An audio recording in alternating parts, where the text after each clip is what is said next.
भारत में हम लोग आज देखेंगे, एंशिएंट हिस्ट्री में देखेंगे पुष्यभूति वंश। इस वंश में हम लोग हर्षवर्धन के बारे में पढ़ेंगे।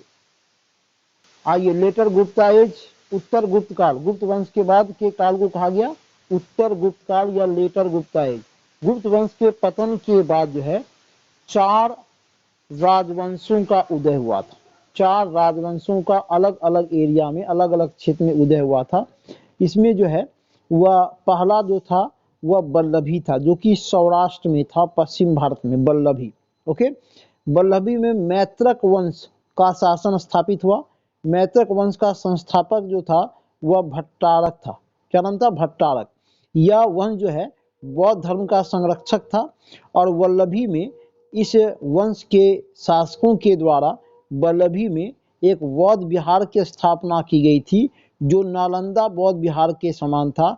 चीनी यात्री इत्सिंग इस शिक्षा केंद्र की प्रशंसा करता। बड़ा महत्वपूर्ण क्वेश्चन है कि नालंदा बौद्ध विहार के समान एक और बौद्ध विहार कहाँ था? तो वल्लभी में था, पश्चिम भारत में। और चीनी यात्री इत्सिंग इस शिक्षा केंद्र की प्रशंसा करता है। ये भट्टारक जो है इस वंश का संस्थापक था। वंश का नाम ध्यान में रखेंगे, मैत्रक वंश था। इस वंश का नाम था मैत्रक वंश। दूसरा जो राजवंश हुआ वह कन्नौज यानी कि यूपी में, कन्नौज यूपी में मौखरी वंश, मौखरी वंश का संस्थापक था हरिवर्मा। ठीक है। तीसरा राजवंश थानेश्वर, थानेश्वर यानी कि आज का हरियाणा। थानेश्वर वंश में पुष्यभूति वंश का शासन हुआ, संस्थापक पुष्यभूति। ठीक है।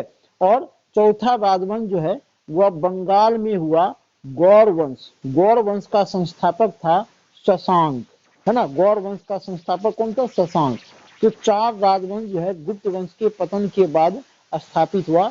या यूं कहे कि गुप्त वंश में जो केंद्रीकृत सत्ता थी, अब गुप्त वंश के पतन के बाद विकेंद्रीकृत सत्ता आरंभ हो गया। जैसे कि महान मौर्य वंश के साम्राज्य के बाद विकेंद्रीकरण शुरू हो गया था, वही स्थिति गुप्त साम्राज्य के पतन के बाद हुआ कि गुप्त साम्राज्य के शासकों ने एक केंद्रीकृत सत्ता की स्थापना की थी। लेकिन गुप्त वंश के पतन के बाद कोई ऐसा राजवंश नहीं हुआ जो कि पूरे देश पर शासन करता, जो कि केंद्र की सत्ता को स्थापित कर पाता। और इसके परिणाम स्वरूप क्या हुआ कि विकेंद्रीयकरण की सत्ता आरंभ हो गई। तो ये 4 राजवंशों, गुप्त वंश के पतन के बाद ये 4 राजवंशों का विभिन्न क्षेत्रों में उदय हुआ था। और इसके उदय होने से ऐसा प्रतीत होता है कि देश में फिर से एक बार विकेंद्रीय की सत्ता आरंभ हो चुकी थी।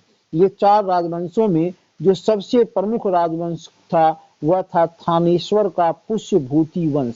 थानेश्वर का पुष्यभूति वंश इन 4 राजवंशों में सबसे प्रमुख था। और पुष्यभूति वंश में ही हर्षवर्धन आया, जो कि उस समय देश में एक जो विकेंद्रीकरण की सत्ता थी, काफी हद तक केंद्र की सत्ता को स्थापित करने का प्रयास किया था। हालांकि स्थापित नहीं कर पाया था, लेकिन हर्षवर्धन पुष्यभूति वंश का, या यूं कहें कि उस समय हर्षवर्धन भारत के महान शासकों में इसका नाम गिना गया, हर्षवर्धन।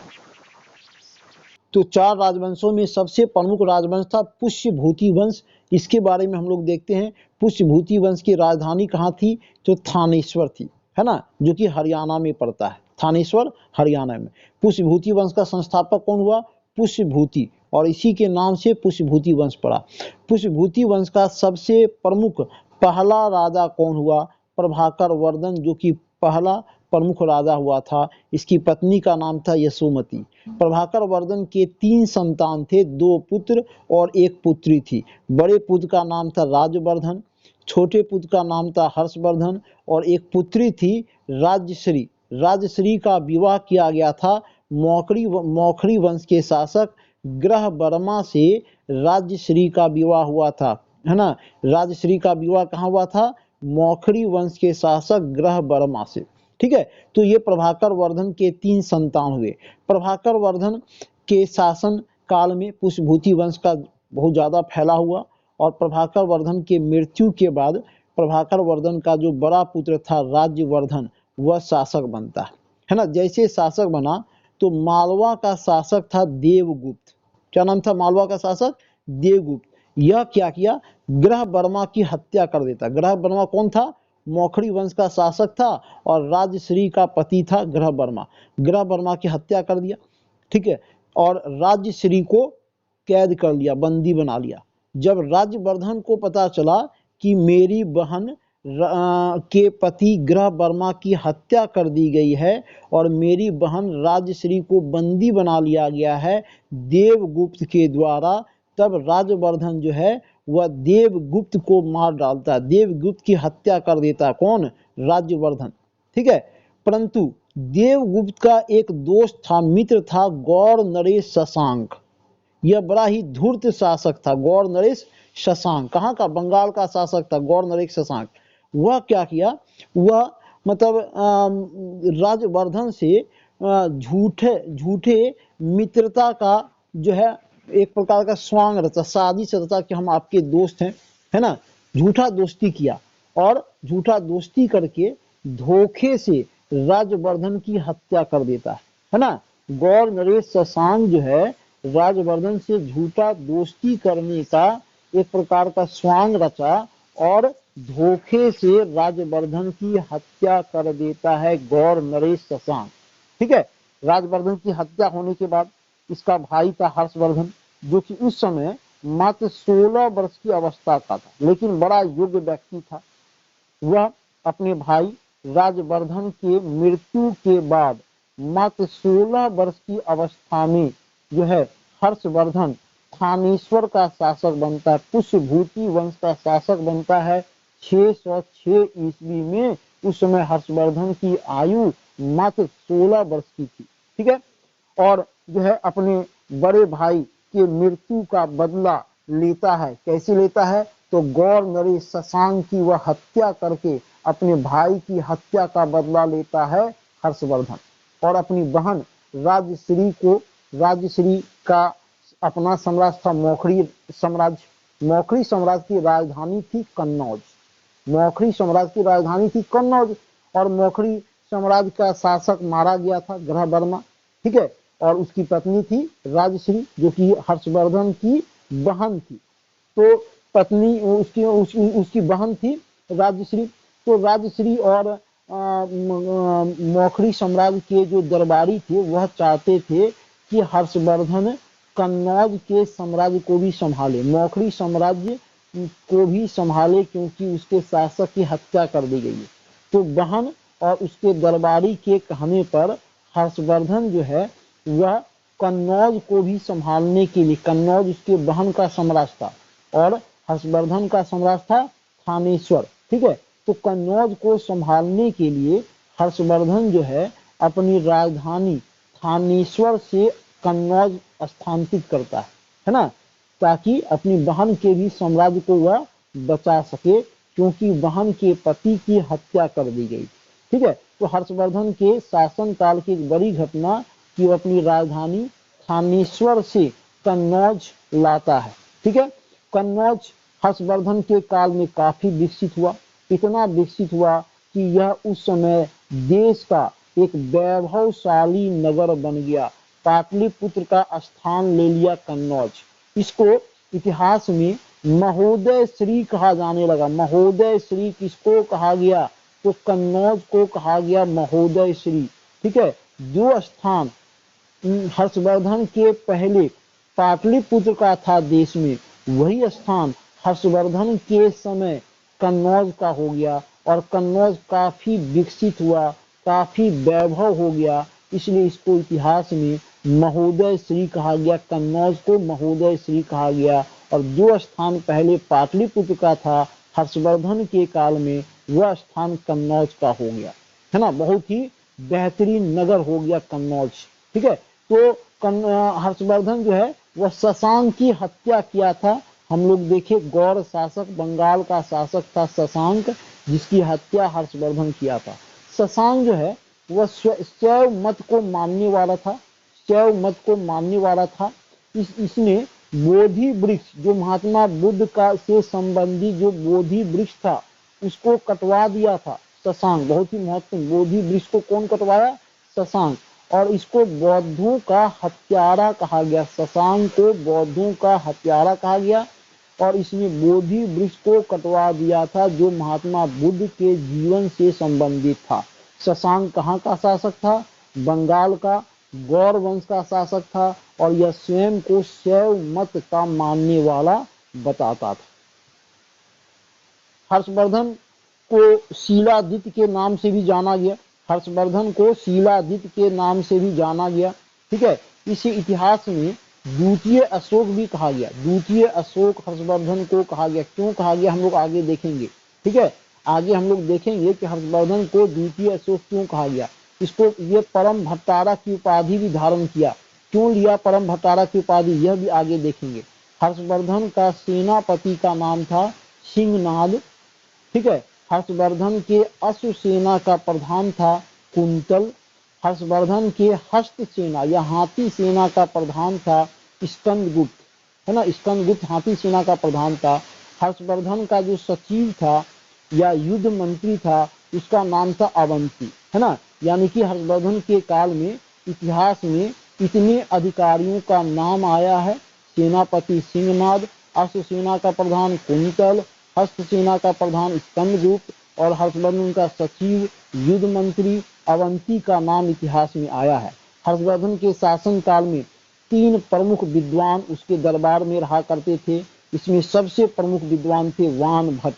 वान भट्ट हर्षवर्धन के दरबार में रहा करते थे। इनके द्वारा हर्षचरित और कादम्बरी नामक पुस्तक को लिखा गया जो कि प्राचीन भारत के इतिहास की एक प्रमुख पुस्तक मानी जाती है। वान भट्ट के द्वारा रचित हर्षचरित और कादम्बरी। ओके, दूसरे विद्वान थे मयूर, है ना। उसके बाद एक बौद्ध भिक्षुक हर्षवर्धन के दरबार में रहता था दिवाकर मित्र। तो वान भट्ट, मयूर और दिवाकर मित्र हर्षवर्धन के दरबार के कवि थे, विद्वान थे। हर्षवर्धन स्वयं भी एक विद्वान व्यक्ति था। यह संस्कृत भाषा में 3 नाटकों की रचना किया था। यह स्वयं हर्षवर्धन जो संस्कृत में 3 नाटक लिखा था। कौन कौन सा? प्रियदर्शिका, रत्नावली, नागानंद। ये हर्षवर्धन के द्वारा लिखा गया नाटक है जो संस्कृत भाषा में है।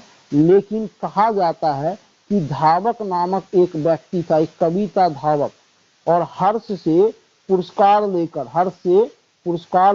हर्ष के नाम से इन 3 नाटकों को धावक नामक कवि लिखा था। कौन सा नाटक? प्रियदर्शिका, रत्नावली, नागानंद।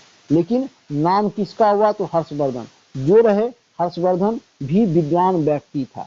हर्षवर्धन 641 ईस्वी में अपना एक दूत चीन भेजता है, 641 में, और 643 तथा 645 ईस्वी में चीनी दूत हर्ष के दरबार में 2 बार आते हैं। एक बार 643 में और दूसरी बार 645 में चीनी दूत हर्षवर्धन के दरबार में आते हैं। हर्षवर्धन के काल की एक बड़ी घटना यह रही कि हर्षवर्धन के काल में ही चीनी यात्री वेनसांग भारत आया था। चीनी यात्री वेनसांग भारत आया था। हमेशा क्वेश्चन पूछा जाता है वेनसांग किसके दरबार में भारत आया था। ठीक है, तो ध्यान रखेंगे, ह से हर्षवर्धन, ह से वेनसांग, ह से हर्षवर्धन, ह से वेनसांग, कभी नहीं भूलेंगे। हर्षवर्धन के काल में ही वेनसांग चीनी यात्री भारत आता है। ये 629 में भारत आता है और 645 ईस्वी तक भारत में रहता है वेनसांग। ठीक है, वेनसांग भारत क्यों आया था? भारत आने का क्या उद्देश्य था? तो नालंदा विश्वविद्यालय में अध्ययन करना और बौद्ध ग्रंथों का संग्रह करना वेनसांग के भारत आने का उद्देश्य था। भारत क्यों आता है? नालंदा विश्वविद्यालय, जो कि उस समय महायान बौद्ध धर्म की शिक्षा का केंद्र था। नालंदा महायान शाखा के शिक्षा का इंडिया में सबसे बड़ा केंद्र था नालंदा विश्वविद्यालय। तो इसी नालंदा विश्वविद्यालय में पढ़ने के लिए वेनसांग भारत आता है और बौद्ध ग्रंथों का संग्रह करने के लिए वेनसांग भारत आता है। वेनसांग जब नालंदा विश्वविद्यालय में अध्ययन शुरू करता है, उस समय नालंदा विश्वविद्यालय का कुलपति कौन था? तो आचार्य शीलभद्र। वेनसांग के अध्ययन के समय नालंदा विश्वविद्यालय का कुलपति कौन था? तो आचार्य शीलभद्र। आचार्य शीलभद्र एक बौद्ध विद्वान थे और महान दार्शनिक थे, और ये ह्वेनसांग के गुरु थे। ह्वेनसांग के गुरु थे शीलभद्र। ह्वेनसांग जब नालंदा में पढ़ाई करता था तो उसको नालंदा में मोक्ष देव कहा जाता था। ह्वेनसांग को नालंदा में मोक्ष देव के नाम से जाना जाता था, है ना। इतिहास में इसको यात्रियों का राजकुमार, नीति का पंडित, वर्तमान शाक्य मुनि इत्यादि नामों से जाना गया। यात्रियों का राजकुमार, नीति का पंडित, वर्तमान शाक्य मुनि इत्यादि नामों से जाना गया। यह जब इंडिया से वापस गया तो अपना यात्रा वृत्तांत लिखता है ना। यात्रा वृत्तांत का नाम क्या था? सी यू की। ह्वेनसांग के यात्रा वृत्तांत का नाम क्या था? सी यू की। और इसी यात्रा वृत्तांत में ये सब बातें वह लिखता है ह्वेनसांग। ह्वेनसांग इंडिया कब आता है? 629 में, और 645 में वह इंडिया से वापस जाता है। हर्षवर्धन, अब ये सवाल है कि हर्षवर्धन किस धर्म को मानने वाला था? तो हर्षवर्धन के जो पूर्वज थे, यानी कि हर्षवर्धन के पिता ये लोग, तो हर्षवर्धन के पूर्वज भगवान शिव और सूर्य की उपासक थे। यहाँ सूर्य होगा, यहाँ पर सूर्य होगा, सूर्य, भगवान शिव और सूर्य की उपासक थे हर्षवर्धन के पूर्वज। प्रारंभ में हर्षवर्धन भी जो है वह शिव का परम भक्त था, शिव का परम भक्त था, और शिव के परम भक्त होने के कारण ही उसने परम भागवत की उपाधि को धारण किया। लेकिन जब हर्षवर्धन ह्वेनसांग से मिला, ह्वेनसांग से मिलने के पश्चात वह न केवल बौद्ध धर्म को ग्रहण कर लिया, बल्कि अपने राज्य का धर्म बौद्ध धर्म को बनाया, बल्कि वह बौद्ध धर्म के महायान शाखा को राजाश्रय प्रदान किया, यानी कि राष्ट्रीय धर्म बना दिया बौद्ध धर्म को। और ऐसा करने वाला यह अशोक के बाद दूसरा शासक था, इसलिए इतिहास में इसको द्वितीय अशोक के नाम से जाना गया, है ना। द्वितीय अशोक क्यों कहा गया, ये क्लियर हो गया होगा। हर्षवर्धन के द्वारा ही, आपको बता दें, कुंभ मेला नाम सुने होंगे सभी लोग, है ना। तो हर्षवर्धन के द्वारा ही कुंभ मेला का आयोजन किया गया था। कुंभ मेला का आयोजन हर्षवर्धन किया था। हालांकि इसके पहले भी कुंभ मेला आयोजित होने का प्रमाण मिलता है, लेकिन ऐतिहासिक प्रमाण जो है वह ह्वेनसांग देता है कि हर्षवर्धन के काल में कुंभ मेला का आयोजन किया गया था। आपको बता दें कि कुंभ मेला 12 वर्षों के अंतराल पर देश के 4 जगहों पर जो है आयोजित होता है। कुंभ मेला का आयोजन प्रत्येक 12 साल पर देश के 4 जगहों पर आयोजित होता है। हरिद्वार में, उज्जैन में, नासिक में और प्रयागराज, ये 4 जगह पर कुंभ मेला लगता है। कौन शुरू किया था? तो हर्षवर्धन के द्वारा शुरू किया गया था। हर्षवर्धन प्रयाग में प्रत्येक 5वें वर्ष एक समारोह का आयोजन करता था। प्रयाग में प्रत्येक 5वें वर्ष महामोक्ष परिषद, क्या नाम था? महामोक्ष परिषद नामक एक समारोह का आयोजन करता था। और ह्वेनसांग कहता है कि इस परिषद में हर्षवर्धन जो है अपना सब कुछ दान दे देता था। उसका जो व्यक्तिगत चीज था, उसका जो व्यक्तिगत संपत्ति थी, वह प्रत्येक 5 वर्ष पर महामोक्ष परिषद नामक समारोह के आयोजन में हर्षवर्धन अपना सब कुछ दान दे देता था। इस बात का उल्लेख ह्वेनसांग करता है। ह्वेनसांग खुद महामोक्ष परिषद के 6ठे समारोह में भाग लिया था, है ना। 6ठे समारोह में ह्वेनसांग खुद भाग लिया था, ठीक है।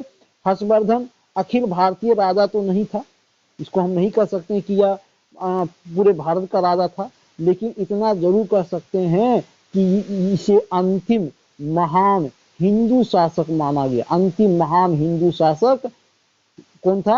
हर्षवर्धन, ठीक है। तो हर्षवर्धन बहुत ही महान शासक साबित हुआ, लेकिन तत्कालीन चालुक्य शासक से हर्षवर्धन पराजित हो गया था, है ना।